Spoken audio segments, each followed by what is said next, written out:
The Economist.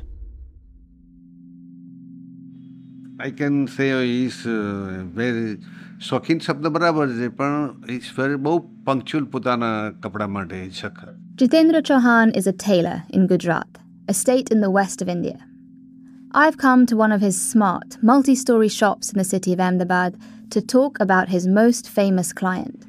Modi kurta શું represent કરે? There's a whole section devoted to the Modi kurta. Jawaharlal Nehru, India's first Prime Minister, popularized the short-collared Nehru jacket, a symbol of elegance and progressive politics. The country's current leader now also has an item of clothing named after him. It's a take on a traditional tunic, but with short sleeves. જે વ્યક્તિ Indian છે એ represent કરે. જે કુર્તો પહેરો તો એ લાગે he is Indian like. Chauhan tells me the Prime Minister is very particular about the tiniest of details. He notices if buttonholes are hand-sewn. એવું પણ કે તમે પર્સનલ આમાં કપડામાં કાળજી લેજો કારણ કે એમને ખબર બધા. Narendra Modi started getting his clothes made at Chauhan's shop more than 30 years ago. Back then, Chauhan had just one small store, and Modi needed everyday cotton outfits. Things have changed since then.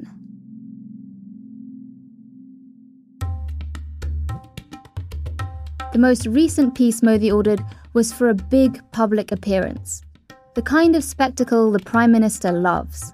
World cup હતું જ્યારે ત્યારે એવો It was a bright blue waistcoat and matching scarf with an orange border. Chauhan says Modi was specific about the design. He picked the shade of orange himself. ભગવો કરો તો છે main બીજેપીનો એટલા માટે. Across Ahmedabad, on the banks of the Sabarmati River, stands a newly built cricket ground. The Narendra Modi Stadium is the world's largest. And last November, 130,000 fans filled it for the biggest night in Indian sport. The Cricket World Cup final on home turf. Specifically, Modi's home turf. He grew up in Gujarat, and he was centre stage that night, wearing the blue and orange outfit. It matched the Indian players' kit. As ever, Modi had found the perfect look to fit the moment.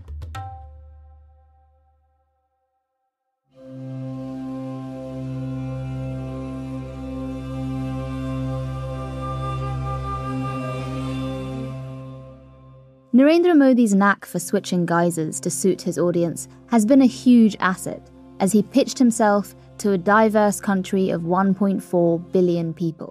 इसका बहुत बड़ा लाभ हो रहा है, बड़ा revolution हो रहा है. During the campaign for this year's election, Modi styled himself as an economic modernizer. In an interview with the news agency ANI, Modi talked up his goal of making India a developed country by 2047, 100 years after independence from Britain. He talked about artificial intelligence and the digital revolution. In the 10 years Modi's been in power, India's economy has overtaken Britain's to become the 5th largest in the world. It will probably be the 3rd largest within the next 3 years. Modi also tried to reassure his critics. जब मैं कहता हूँ कि मेरे मन में बहुत बड़े-बड़े प्लान है और उसके लिए बहुत बड़े-बड़े फैसले हैं, किसी को डरने की जरूरत नहीं है. When I say that I have big plans, no one should be scared. But since Modi took power in 2014, some people have been scared. Because there's a second, darker side to Modi too. For most of his political career, Modi has cultivated his image as a strident Hindu nationalist. As Prime Minister, his Hindu-first agenda has threatened India's minorities, its 200 million Muslims in particular. And his authoritarian, illiberal brand of leadership put India's democracy at risk. और पहले जब उनकी सरकार थी उन्होंने कहा था कि देश की संपत्ति पर पहला अधिकार मुसलमानों का है. On the campaign trail this year, when the mood looked like it could be turning against him, at a rally in Rajasthan, a state in the north of India, Modi turned to explicit, divisive rhetoric and Islamophobia. जिनके ज्यादा बच्चे हैं उनको बांटेंगे।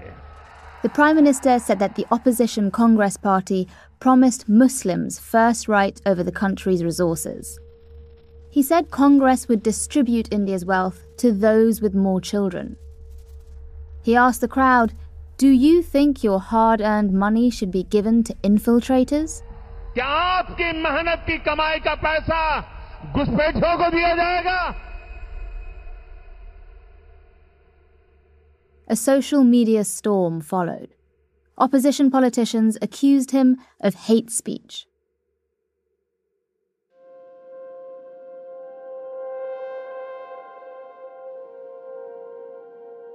There have always been two Narendra Modis, the economic reformer and the Hindu nationalist. As Prime Minister, he has pursued both goals, doggedly.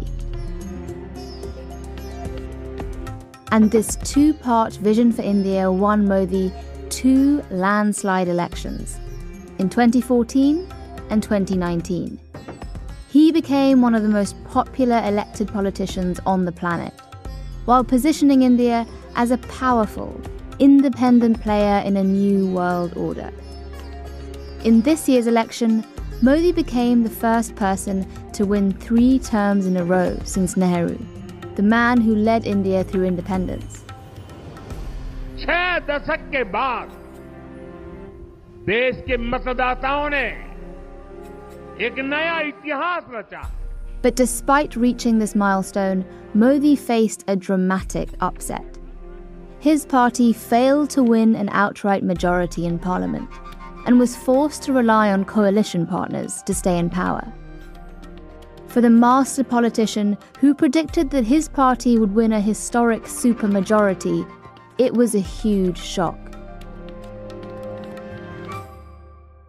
And for a leader who has grown used to a centralized, strongman style, it was a humbling moment.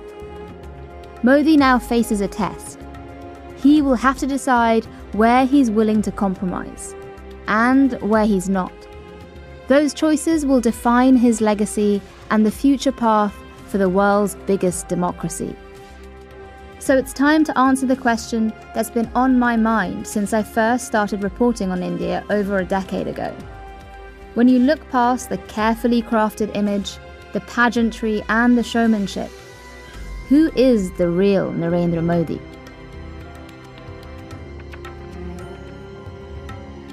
I'm Avantika Chilkoti. From The Economist, this is the Modi Raj. Episode 1, The Chaiwallah's Son.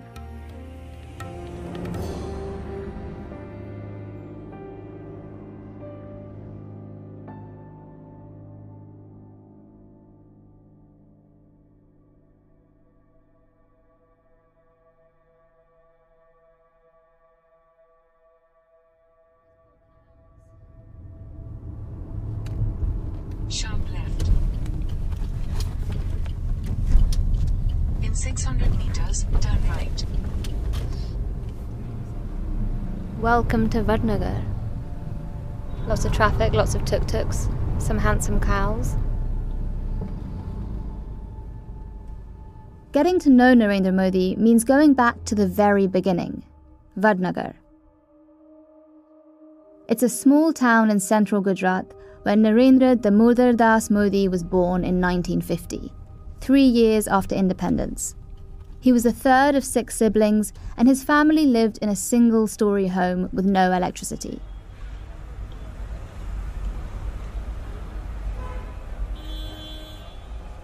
As with anywhere in India, the thing you notice about Vadnagar is the noise. People shouting and cars honking at cows that block their way. There are women going about their business in the most fantastically coloured clothes. Groups of young men just loiter. People say Vadnagar has developed a lot since Modi's time. But even today, the town has a population of only 30,000 people. That makes it puny in Indian terms. I drove through the old town, a warren of narrow alleys, to reach the railway station. So we're here at Vadnagar station. It looks very new. There's a nice blue train on the platform, but it's quite full actually. There's people hanging out of everything except for the chair car, as far as I can see.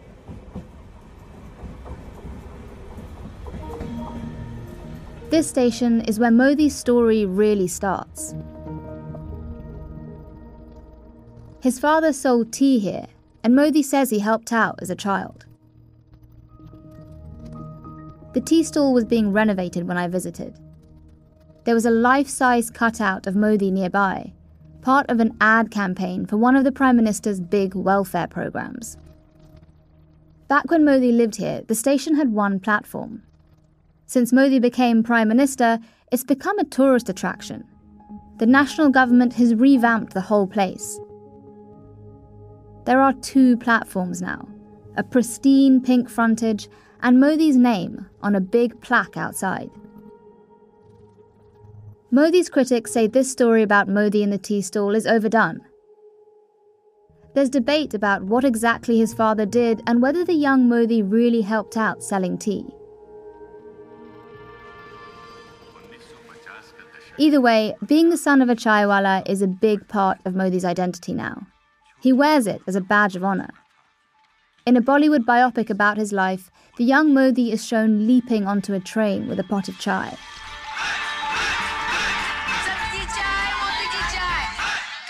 He rushes through the carriage, pouring cups of tea and collecting coins from his customers.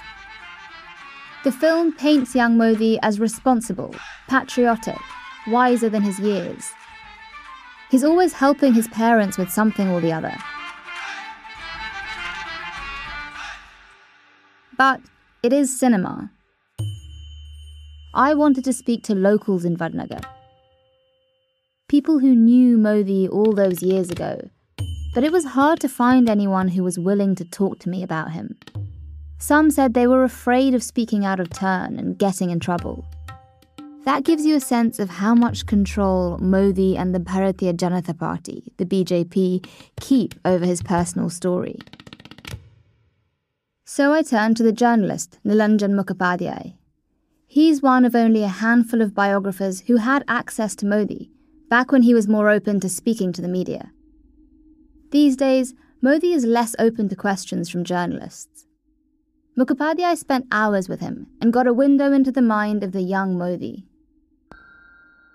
Modi directly told me that he would take his friends outside the village on expeditions and he would lead it. Modi wanted to be the one giving out orders. He would not want to learn anything from his classmates or his friends. Mukhopadhyay spoke to one of Modi's teachers too. He told him about Modi's early ambition. He acted quite a bit in school plays and school functions, but he always wanted the lead role. If you don't give him the lead role, he will not be part of it. In the 1950s, Vadnagar didn't have much for the ambitious or the adventurous. But there was one activity in town that captured the imagination of the young Modi.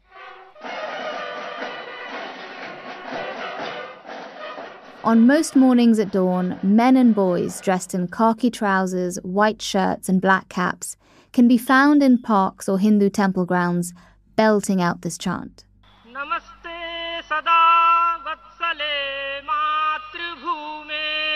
They're in the RSS, the Rashtriya Swayam Sevak Sangh.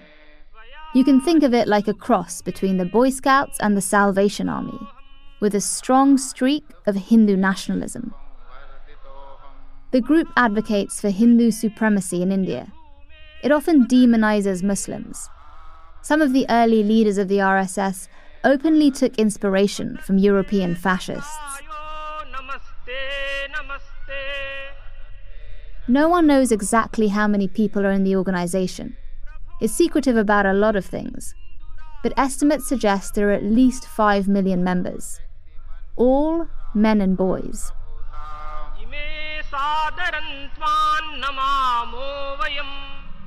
That is the RSS traditional prayer that is sung everywhere. R. Balashankar is about the same age as Modi.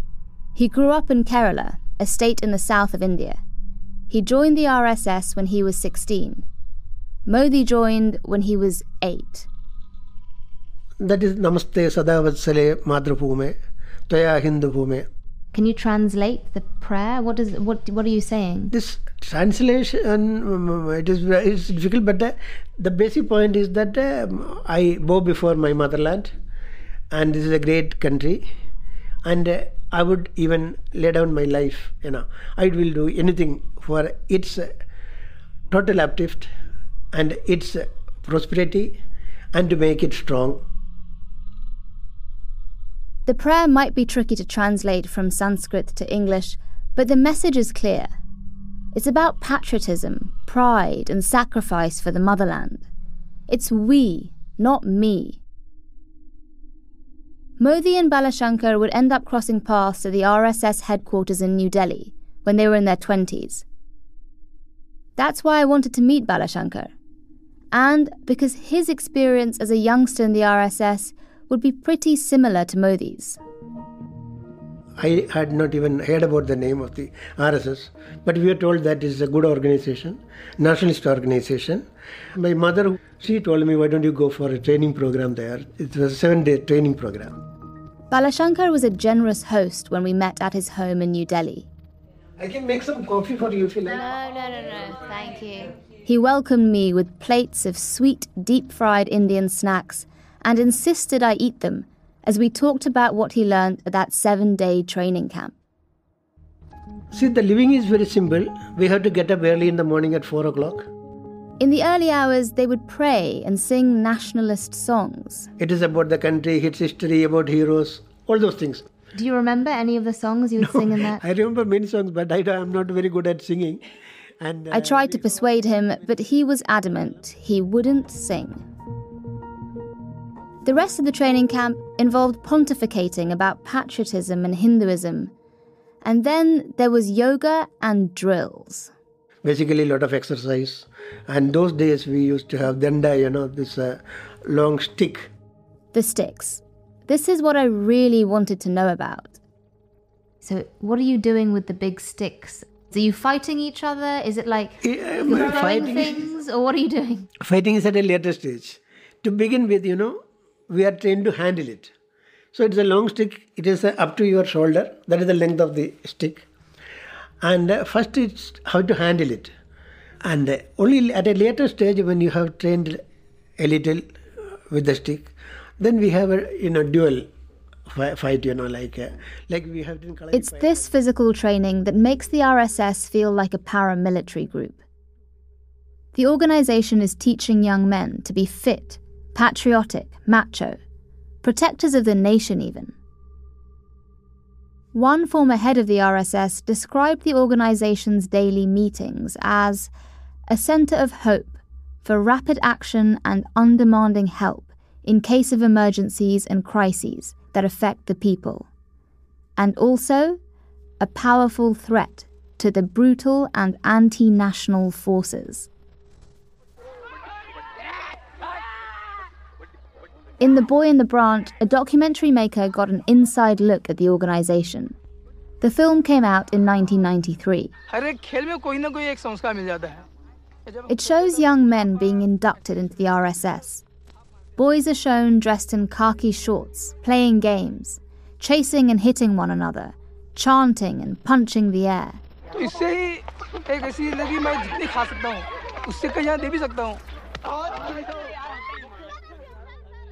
At one point, a group jostles to grab hold of one boy.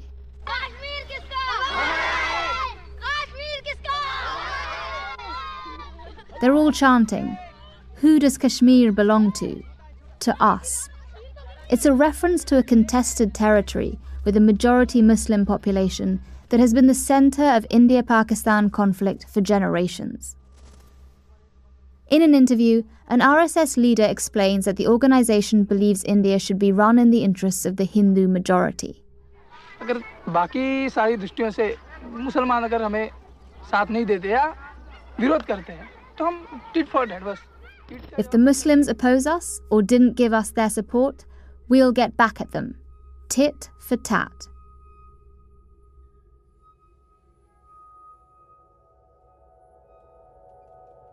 I was quite charmed by the overall atmosphere, the people around, and the exercise.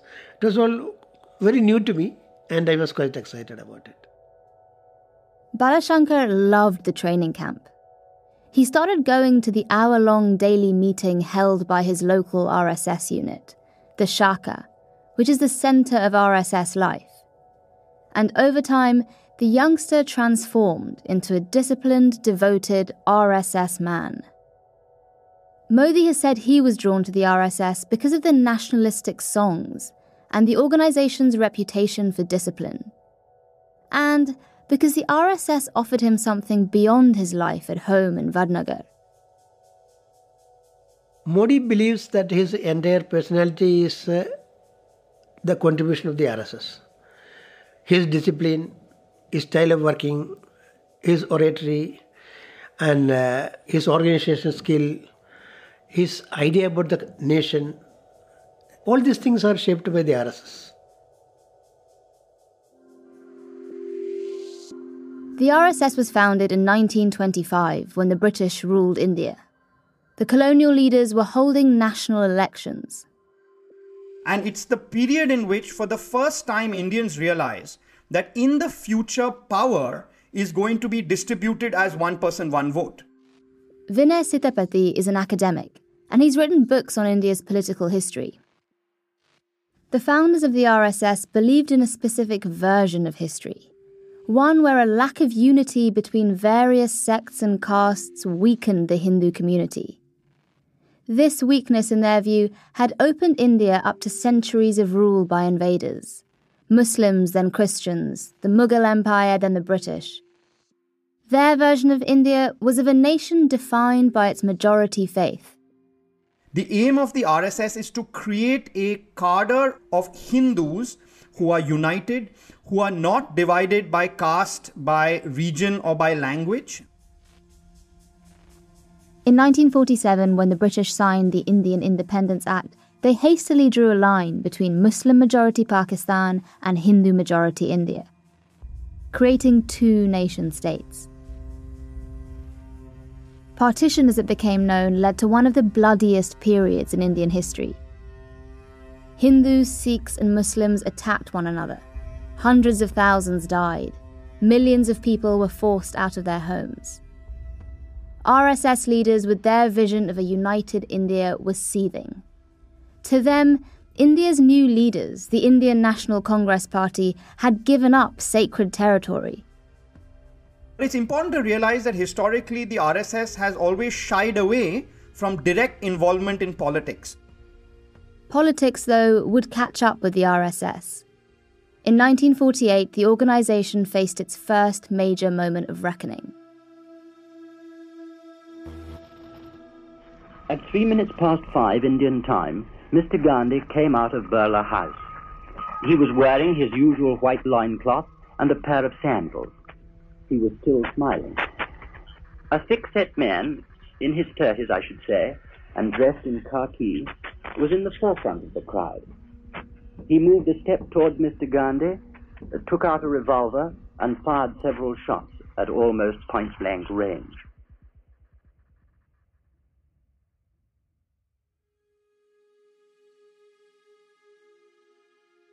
Mahatma Gandhi, the father of the nation, died on the spot.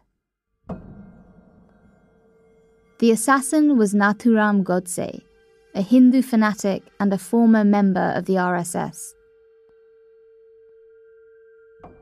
In a written statement before he was hanged, Godse explained why he killed Gandhi.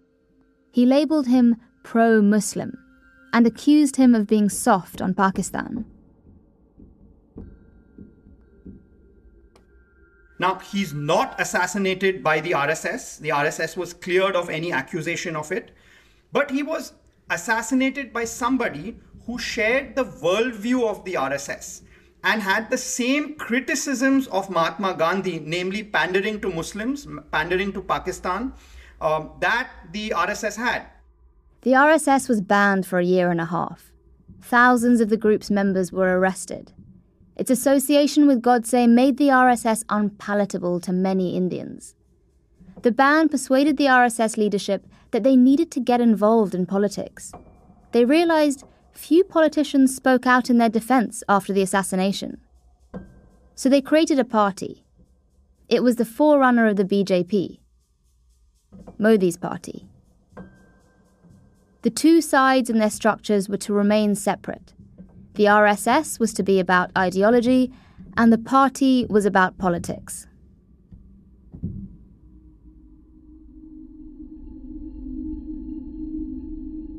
By all accounts, Modi was desperate to get out of Vadnagar. When he finished school, he upped and he left.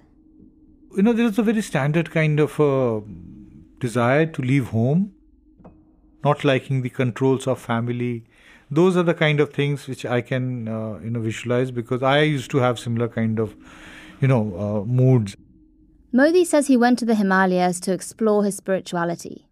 He was inspired by Swami Vivekananda, a Hindu monk whose ideas about reviving the religion laid the foundations for the Hindu nationalist movement. Modi went to an ashram and tried to become a monk himself. It was there, apparently, that a spiritual leader told Modi that he was destined for a life of public service, not devotion. But the biographer Nilanjan Mukhopadhyay thinks there could be another reason why Modi left Vadnagar. He was running away from something. He definitely did not like the idea of being married to this lady.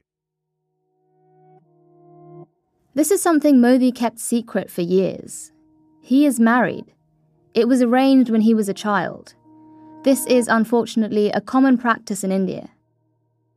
He was married at 18, but spent very little time with his wife, never had children with her, never had much of a relationship at all. These days, Modi presents himself as a single man, whose only commitment is to the country. He gets prickly whenever the marriage comes up. After his travels, aged 22, Modi joined the RSS full-time. He was now a pracharak, which translates as one who publicizes. It's a cross between a foot soldier, a missionary, and a campaigner. These full-time RSS workers are the pillars of the organization. They're unpaid, but their everyday needs, like food and shelter, are covered by the RSS. The life of a pracharak is one of devotion, asceticism, and celibacy. Modi would not have been allowed to become a pracharak if he revealed he was married. So he kept it quiet.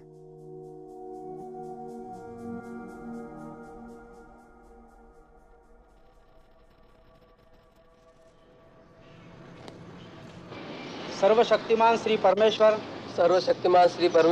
तथा अपने पूर्वजों का स्मरण कर It's likely he swore an oath to the RSS, like this one, captured in the documentary The Boy in the Branch. It's a promise to protect the purity of Hindu religion, culture, and progress. Modi dedicated his life to the organization.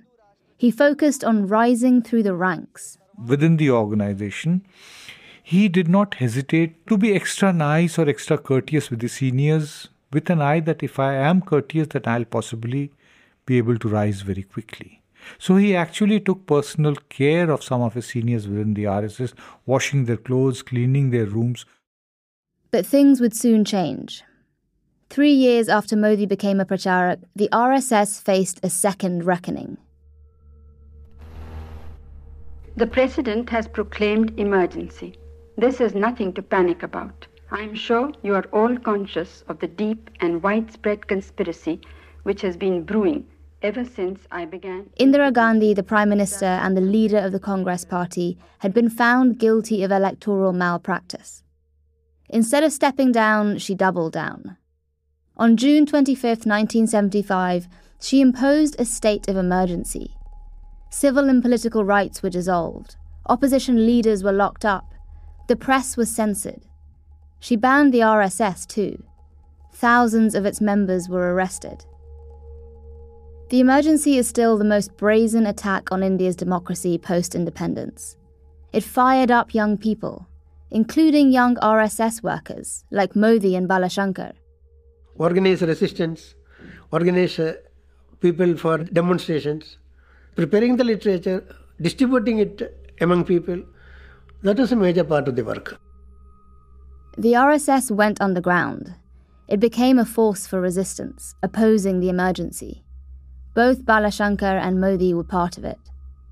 There's a lot of controversy around what exactly Modi was up to at that time, how involved he really was. But when he met Balashankar just after the emergency was lifted, Modi regaled his younger friend with stories of disguise and valor.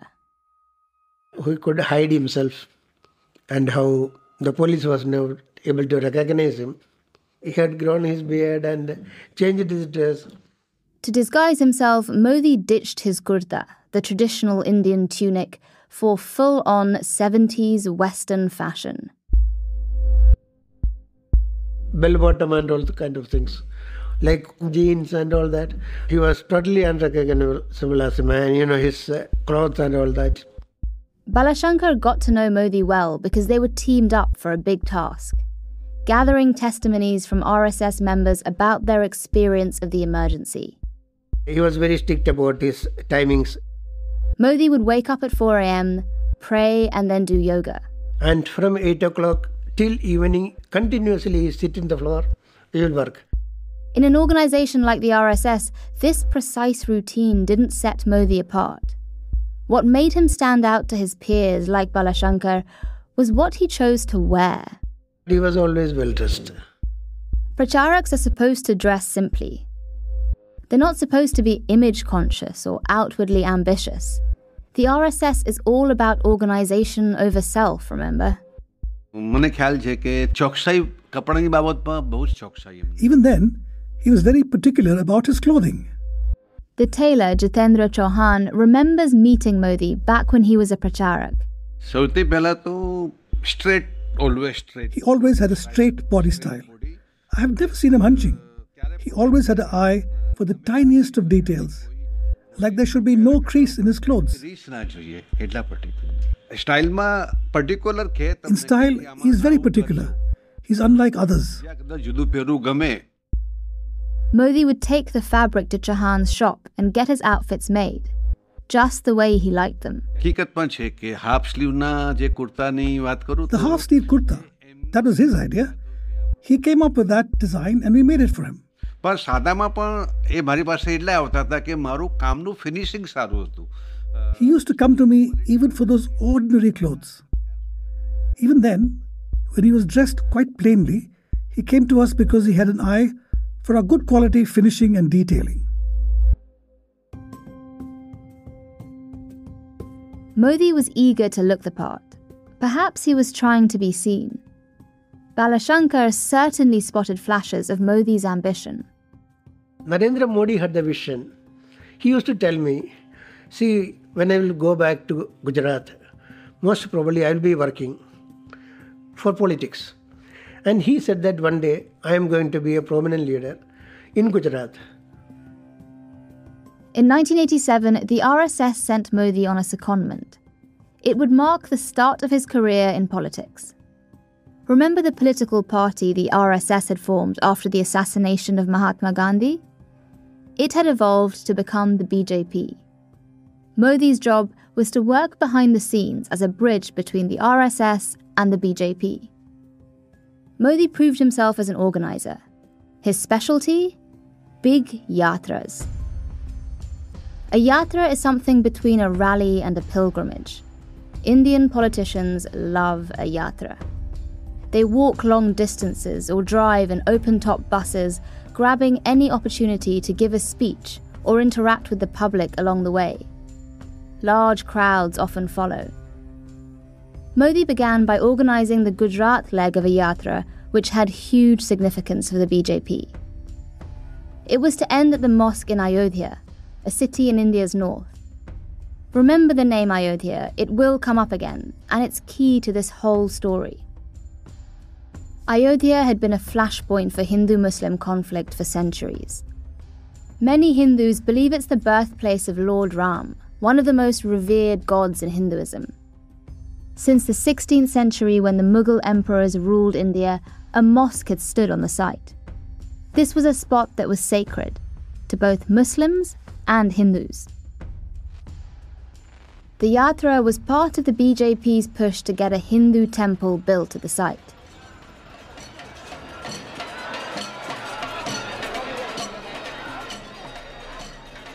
It drove the agitation that led to a Hindu mob destroying the mosque a couple of years later. The Yatra rallied massive support for the party, and soon Modi landed his first national assignment. In December 1991, he was put in charge of a Yatra for Murli Manohar Joshi, the BJP president at the time. This Yatra reveals a lot about Modi's character and his political strategy. It was to run the length of India, from the southernmost tip in Tamil Nadu to Jammu and Kashmir, right in the north. That's 2,284 miles of walking and driving. It would take 47 days. The general buzz was that there is this man called Narendra Modi and he's doing an excellent job coordinating such a difficult yatra. Nilanjan Mukhopadhyay, Modi's biographer, was covering the yatra as a journalist. While you are travelling at a time when India did not have the kind of communications now, the reporters needed phone connections to send their stories back to base. Connections were hard to come by on the road, and Modi spotted this. There were typewriters, there were computers, and most importantly, fax machines. He set up makeshift offices for the media wherever the yatra stopped. The yatra was to end on January 26th, Republic Day in India. The plan was to hoist the Indian tricolour in Srinagar, the main city of Jammu and Kashmir. After independence, the majority Muslim state had been given special semi-autonomous status. In the early 90s, an armed insurgency gripped Jammu and Kashmir. Militant groups were fighting to break away from India. The Congress Party was in charge of the country at the time, and the BJP accused them of losing control of the state. The BJP wanted to cancel Kashmir's semi-autonomous status. The plan was for the BJP president, Joshi, to raise the flag in front of the gathered press pack. It would be an act of political one-upmanship by the BJP, and a show of dominance. Normally, the person running a yatra keeps a low profile. Not Modi. He used it as a platform to give rabble-rousing speeches challenging any would-be troublemakers. Lal Chowk में posters लगाए, दीवारों पे लिखा है, जिसने अपनी मां का दूध पिया हो, वो श्रीनगर के लाल चौक में आए. Tensions were running high in Srinagar on January 26th. Gunshots rang through the air. The yatra had already come under fire from separatist groups along its route. The security services were nervous. They didn't want BJP politicians out on the streets any longer than needed. But Modi saw an opportunity. Joshi was poised with the tricolour in front of TV crews and press photographers. Shankar Singh Vaghela was a senior leader in the BJP. He was in the photograph too. Big one. Modi and Joshi and I was small one. His main face, because camera, he was knowing where the camera is. Modi was looking at the camera because he knew where it was, so he is the main face in the shot. Joshi and I are tiny because we didn't know where the camera was. The press snapped the three of them with the flag. Nobody can recognize who am I. Even who was Joshi. He was recognized as Modi. Nobody can recognize who I am or who Joshi is. It's only Modi. Vaghela looks back at this time with a mix of annoyance and amusement. That's why you can hear him and my colleague laughing. Vaghela says Modi upstaged him and Joshi. To be fair, Joshi is squarely in the photo, but Modi does look like he's in charge. He's this neatly bearded figure dressed in a smart woolen jacket, towering over Joshi, who's wrapped up against the cold in a cap and a saffron scarf. This was Modi the political operator. The yatra cemented Modi's position in the BJP, and in 1995, he was key in winning the party power in Gujarat. He climbed up and up from there. He was seen as a stubborn man. He always wanted to do what he thought was right. Some of Modi's contemporaries didn't like his ambition. Vaghela, who was an RSS veteran too, felt that Modi put himself ahead of the Hindu nationalist cause. That went against everything he'd learnt in the RSS.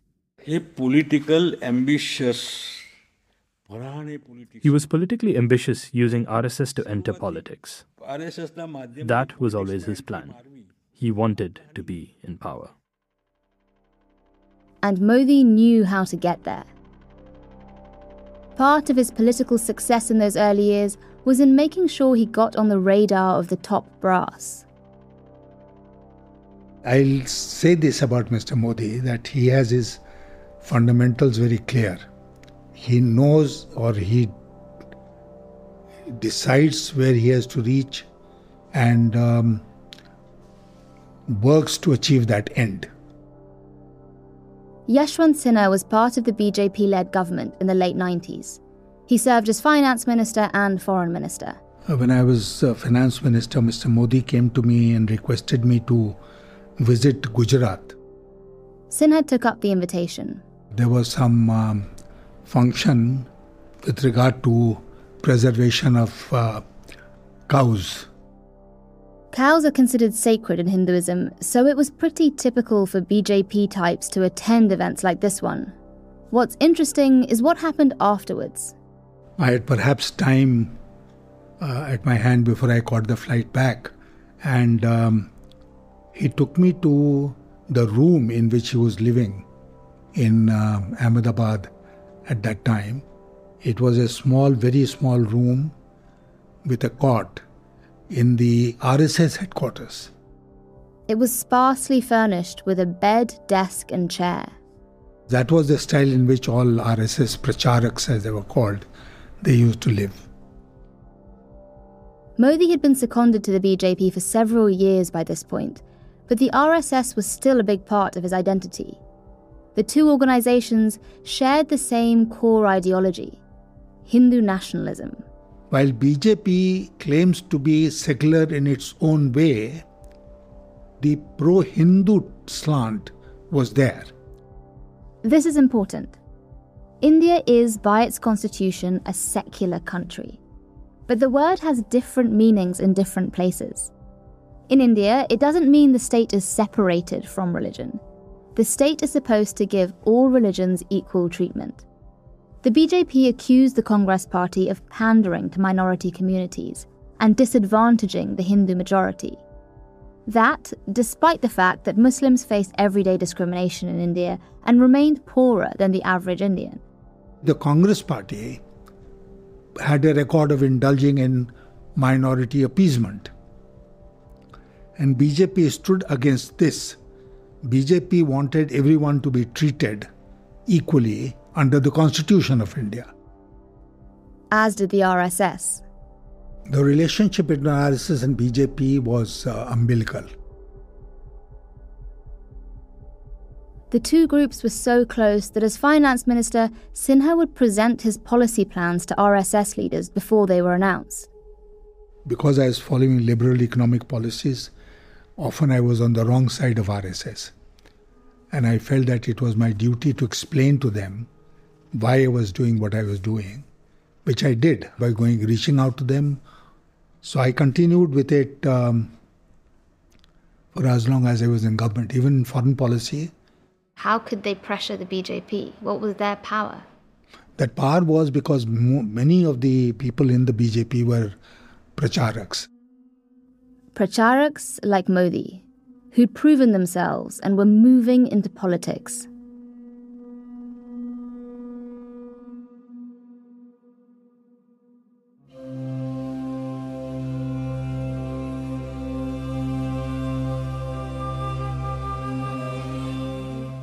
The foundations for Modi's political career had been laid. He got into office from there through a combination of hard work, shrewd diplomacy, and sheer luck. In the late 90s, political infighting dogged the BJP in Gujarat. The feud pitted Modi against Vaghela and began to break the party. Modi, having risen through the ranks, was accused of running the chief minister's office from the sidelines. The BJP leadership pulled him out of Gujarat and sent him to New Delhi. It was a dark period in Modi's life. He was away from home and alienated from sections of the party.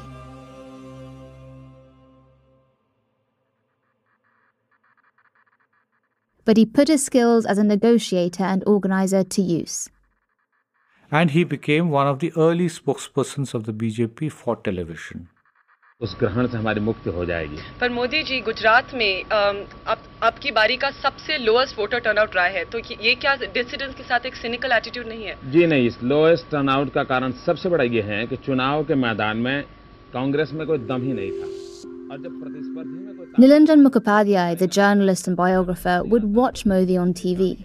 He appeared to be a person who was actually fit for television, in the sense that, the capacity to give the soundbite in 25-30 seconds, an exact composite thought, well thought out. All the while, the BJP government in Gujarat continued to self-destruct. When an earthquake hit the state in 2001, it was the final straw. Clumsy management and corruption plagued relief efforts. Voters had had enough. And the national leadership of the BJP realised they needed a new chief minister to be the face of the party in Gujarat. And so they need a man, if I may use another phrase, to make Gujarat great again. And enter Modi, right?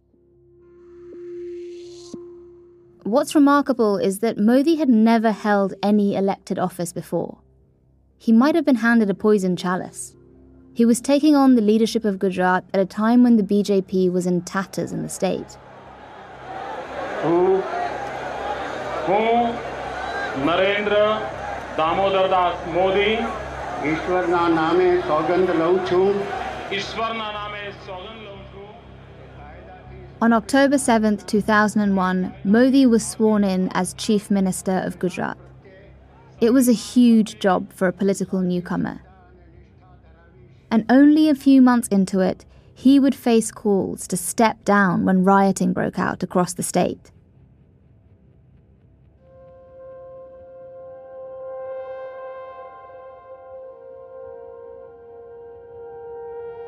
और वो लोग ने petrol का तो पूरा हम ऐसे ही उपयोग पानी की जैसे की. They used petrol like it was water. And they had these large hammers. Some even had swords and sticks. सब लोग अंदर आ गए, आगे का गेट तोड़ा उसने, उन लोगों ने. They swarmed in. They broke doors down. It felt like the mob were the rulers of Gulbarg.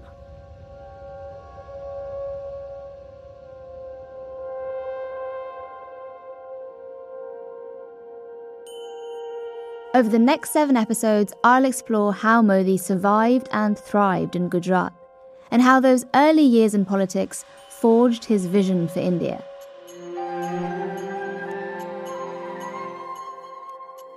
It's a vision that propelled Modi to the national stage and that has made India what it is today, a booming economy and an emerging global power. But a democracy where many minority groups live in fear.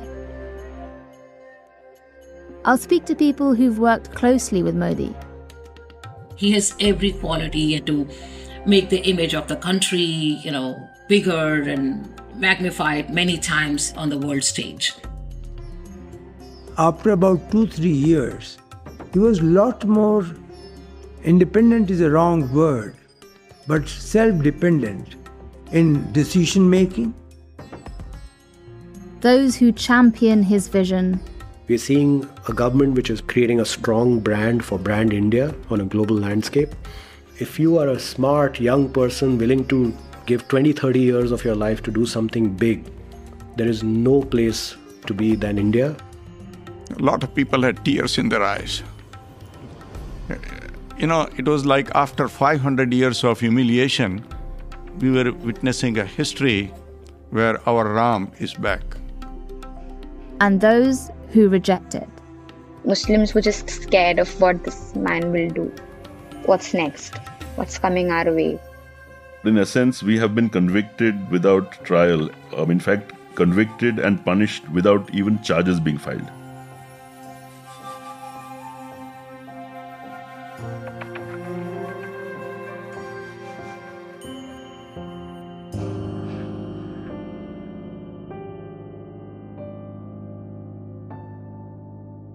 For exclusive access to all of this, you'll need to be an Economist subscriber.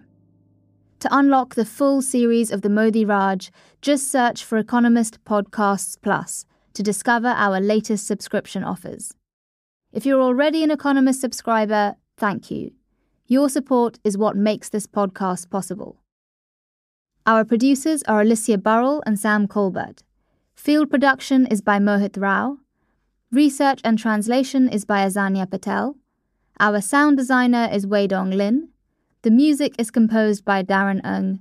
The series editor is Claire Reed, and our executive producer is John Shields. I'm Avantika Chilkoti. This is The Economist.